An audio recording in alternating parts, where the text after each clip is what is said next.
Hello everyone, নমস্কার সবাইকে। আমি মুক্তা। পিকুর বার্থডে গেছে 2 দিন আগে।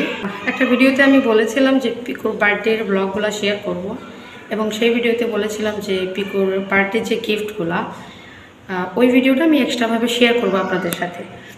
তো হয়েছে কি, অনেকেই বলছে যে পিকুর গিফট দেখার অপেক্ষায় রইল। অনেকে টেক্সট করছে, আবার অনেকেই কমেন্টও করছে।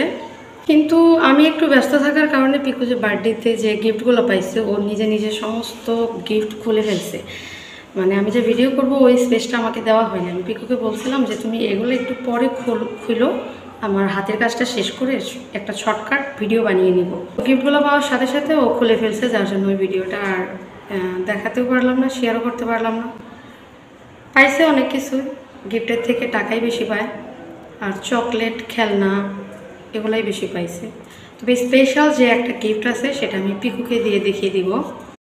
তো এই যে এই গিফটটাই দেখার বাকি ছিল, যে গিফটটা দিয়েছে। Thank you uncle. তো এই পর্যন্তই একটা ছোট্ট রিলস বানিয়ে নিলাম। আমি আবারও ফেসবুক রিলেটেড ভিডিও বানাবো শেরপুরে গিয়ে, এখানে আর কি সময় পাচ্ছি না। আর এখানে যদিও ভিডিও করছি কিন্তু ভয়েস দিতে পারছি না আর কি, সব মিলিয়ে একটু সমস্যায় পড়তে হচ্ছে আর কি, পদে পদে। তো সবাই ভালো থাকবেন, দেখা হবে শেরপুরে গিয়ে। টাটা।